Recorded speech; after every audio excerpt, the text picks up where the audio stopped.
எல்லாருக்கும் வணக்கம். Welcome to Kokila's channel. இந்த வீடியோவில் வெஜிடபிள் பிரியாணி எப்படி செய்யறது பார்க்கலாம் வாங்க. அதுக்கு ஒரு பாத்திரத்தை எடுத்து ஒரு 10 ஸ்பூன் எண்ணெய் ஊற்றிக்கலாம். எண்ணெய் நல்லா சூடான பிறகு ஒரு ஸ்பூன் சோம்பு போட்டுக்கலாம். சோம்பு நல்லா பொரிஞ்ச பிறகு ஒரு பிரிஞ்சி இலை, 2 ஏலக்காய், ஒரு பட்டை, 2 லவங்கம் போட்டுக்கலாம். லைட்டாக வறுத்து விட்டுக்கலாம். ஒரு பெரிய வெங்காயத்தை நீல வாக்கில் கட் பண்ணி வச்சுருக்கேன். இதில் போட்டு நல்லா வறுத்து விட்டுக்கலாம்.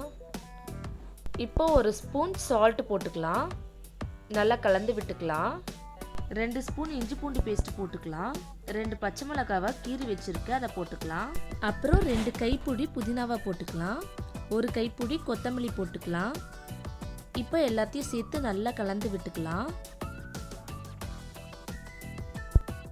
இப்போ ஒரு கரண்டி அளவுக்கு தயிர் எடுத்து வச்சுருக்கேன், அதை ஊற்றிக்கலாம். நல்லா மிக்ஸ் பண்ணிக்கலாம்.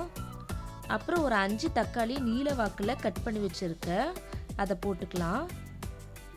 எல்லாத்தையும் நல்லா கலந்து விட்டுக்கலாம். சிம்மில் ஒரு 5 நிமிஷத்துக்கு வேகட்டோன்னு மூடி போட்டு க்ளோஸ் பண்ணி வச்சுக்கலாம். 5 நிமிஷம் கழித்து ஓப்பன் பண்ணிவிட்டு நல்லா கலந்து விட்டுக்கலாம். இப்போ கொஞ்சமாக கருவேப்பிலை போட்டுக்கலாம். போட்டுட்டு நல்லா மிக்ஸ் பண்ணிக்கலாம். இப்போ ஒரு லெமன் சீடை எடுத்துட்டு ஜூஸ் மட்டும் பிழிஞ்சு விட்டுக்கலாம். அப்புறம் ஒரு ஸ்பூன் மஞ்சத்தூள் போட்டுக்கலாம். 2 ஸ்பூன் சில்லி பவுடர் போட்டுக்கலாம். இப்போ நல்லா கலந்து விட்டுக்கலாம். கேரட்டை கட் பண்ணி வச்சுருக்க, அதை போட்டுக்கலாம். அப்புறம் பீன்ஸும் கட் பண்ணி வச்சுருக்க, அதை போட்டுக்கலாம். இப்போ நல்லா கலந்து விட்டுக்கலாம். இப்போ காயெல்லாம் வேகிறதுக்கு கொஞ்சமாக எண்ணெய் ஊற்றிக்கலாம். நல்லா கலந்து விட்டுக்கலாம். இப்போ சிம்மில் ஒரு 10 நிமிஷத்துக்கு வேகட்டோன்னு மூடி போட்டு க்ளோஸ் பண்ணி வச்சுக்கலாம்.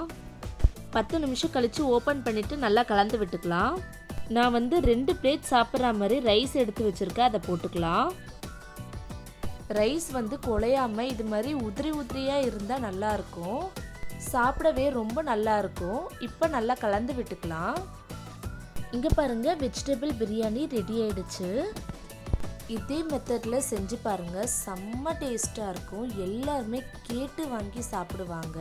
கண்டிப்பாக இன்றைக்கே செஞ்சு பாருங்கள். உங்கள் வீட்டில் இருக்கவங்க எல்லாருமே சாப்பிடுவாங்க. குழந்தைங்க கூட சாப்பிடுவாங்க. நீங்களும் சாப்பிட்டு சூப்பராக இருக்குன்னு நினைப்பீங்க.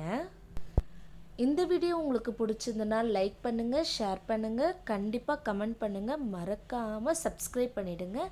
Thank you friends. டாட்டா.